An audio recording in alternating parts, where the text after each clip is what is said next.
Bien, bonjour à tous, bienvenue pour cette nouvelle vidéo. Aujourd'hui, on va parler des rumeurs concernant l'iPhone 7, donc cet iPhone qui devrait sortir normalement vers mois de septembre. Alors, la rumeur, pour respecter le cycle d'Apple, on pense que c'est le mois de septembre, mais quelques rumeurs parlent aussi du mois de juin, donc à voir si Apple va changer un peu sa politique pour, euh, pour sortir ces nouveaux iPhones, je ne sais pas. Enfin, le mois de juin me paraît un peu bizarre parce qu'on va arriver quand même, au mois de juin, on arrive tout doucement vers les vacances, et sortir un nouveau produit avant les vacances, je pense qu'on a tous un peu en tête nos vacances plutôt qu'un nouveau produit.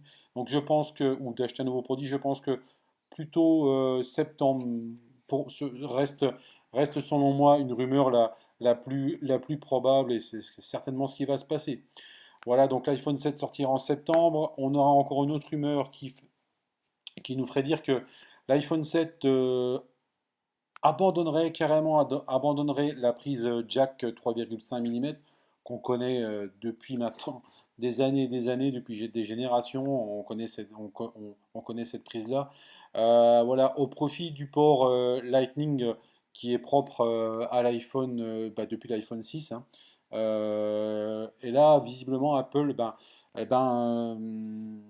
serait en train ou aurait déjà mis au point une puce capable de gérer le son via le port Lightning, ce qui permettrait à Apple de gagner 1 mm sur l'épaisseur de l'iPhone par rapport à l'iPhone 6S aujourd'hui. Donc, moi je dis l'épaisseur, c'est bien toujours faire cette course au téléphone le plus fin, etc. Mais bon, après, ce qui serait intéressant, ça serait d'avoir un téléphone peut-être un peu plus épais. Moi, 1 mm d'épais, ça me gênerait, d'épais en plus, ça me gênerait pas. Mais au moins que la batterie tienne au moins 2 jours. Parce que la batterie de l'iPhone, on va dire que c'est quand même pas son fort, hein. Une utilisation intensive et on en a pour à peine une journée qu'on est obligé de le recharger ce soir. Donc, toujours faire la course à cette course à l'épaisseur, c'est bien, on a des téléphones qu'on sent peut-être un peu moins dans la poche, qu'on peut perdre un peu plus vite du coup. Mais bon, la batterie, elle en prend une claque. Donc voilà. Voilà. Donc à voir si cette rumeur se confirme. Mais visiblement, sur les forums, j'ai fait le tour des forums. Ça va être ça, hein, ça va être vraiment ça. En tous les cas, si ça n'est pas sur l'iPhone 7, peut-être sur l'iPhone 7S qui sortira l'année prochaine. L'autre rumeur, c'est comment dire une capacité de stockage étendue à 256 Go. Je regarde en même temps ma compile de rumeurs que j'ai faite pour vous. 256 Go, donc ouais, pourquoi pas. Là, vraiment, dans ma précédente vidéo, je disais que le stockage, justement, était un problème chez Apple, parce que commencer à 16 Go, c'est vraiment se foutre de nous. Donc ouais, 256 Go, je pense que c'est très bien. Mais qu'on commence au moins à 64 Go, quoi. Pas en dessous, parce que là, ça sert plus à rien. Donc ça pourrait être intéressant, mais à quel prix? Ça va rester très très cher à mon avis. Donc on verra si cette rumeur se confirme. Euh, il y a aussi une rumeur qui circule concernant l'appareil photo. Il y aurait 800 ingénieurs qui travailleraient sur le prochain appareil photo Apple. Voilà, bah écoutez, on verra bien, mais peut-être un double flash, un double objectif, etc. Là, il serait peut-être temps qu'Apple aussi mette vraiment un appareil photo digne de ce nom sur l'iPhone 7, parce que ce qu'ils ont fait sur l'iPhone 6S, ben voilà, c'est pas ce qu'il y a de mieux maintenant en appareil photo. L'iPhone l'était peut-être il y a encore 2 ans un des meilleurs smartphones pour faire des photos. Aujourd'hui, il est carrément devancé par les appareils Samsung ou les HTC ou les Huawei. Et franchement, il y a mieux que l'iPhone aujourd'hui pour faire des photos. Donc j'espère que l'iPhone 7 permettra à Apple de regagner ce rang de meilleur smartphone pour les photos. Voilà, autrement, une étanchéité, pardon, qui serait à toute épreuve, justement en abandonnant cette prise jack de 3,5 mm, et en adoptant le port Lightning pour passer le son.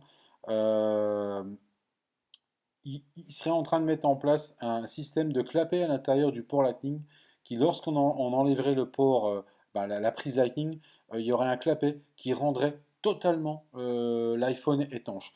Alors ça, c'est une rumeur qui persiste. sur le net. Et il y a des gens qui sont plutôt bien informés et qui à chaque fois démontrent que les rumeurs qu'ils ont données sont vraies.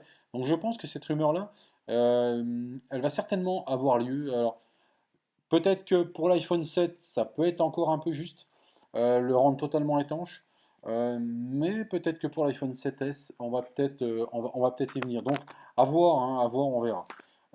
L'autre rumeur aussi qui arrive, c'est la puce A10, alors qui serait fabriquée exclusivement par TSMC, donc qui, euh, qui permettrait encore, évidemment, une finesse supplémentaire et qui nous apporterait encore beaucoup plus de capacité.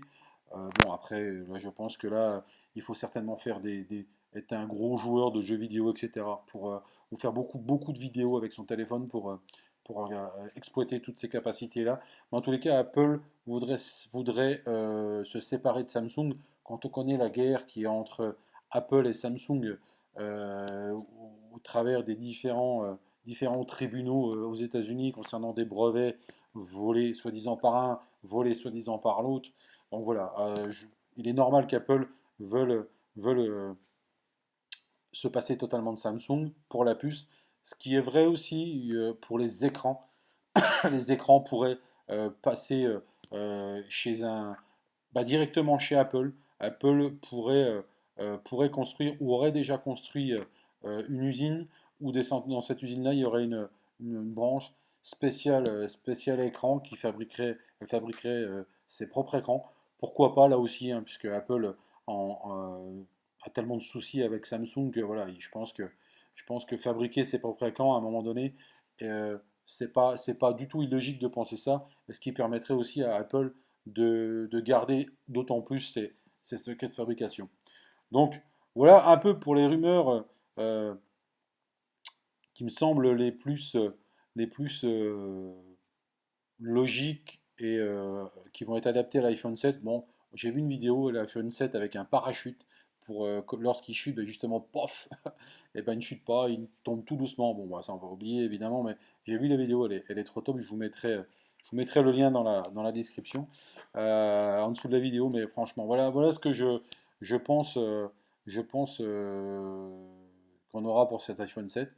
Après, la rumeur, une autre rumeur, c'est les bords, plus de bords du tout, en haut, en bas. Le bouton d'accueil intégré directement à l'écran. Euh, Ça, j'y crois pas trop pour l'iPhone 7. Je pense plutôt que ce sera même pour l'iPhone 8. Je pense qu'on n'en est pas encore là chez Apple. Et puis ça engendrait certainement d'autres problèmes techniques. Donc voilà, alors évidemment le prix des iPhones, hein, on va compter, à mon avis, je pense que ce sera à partir de 800 euros, parce que je pense qu'on commencera plus à partir de 16 Go, on commencera, moi j'aimerais 64 Go, mais je pense qu'Apple commencera à partir de 32 Go. On va commencer à partir de 800 euros et on va atteindre des sommets pour l'iPhone 7, 7 Plus, là, qui sera certainement à des 1100 euros, etc. Donc comme d'habitude chez Apple avec des prix très élevés, mais encore une fois, je pense que les appareils de qualité. Voilà, je vous remercie d'avoir écouté cette vidéo. On fera un point de toutes ces rumeurs quand l'iPhone 7 sera sorti. Encore merci, n'hésitez pas à mettre un pouce bleu si vous avez aimé cette vidéo et à vous abonner à ma chaîne, pourquoi pas. Prochaine vidéo les amis, très bientôt, à très bientôt sur YouTube. Plein de bonnes choses pour vous et à la prochaine. Bye bye.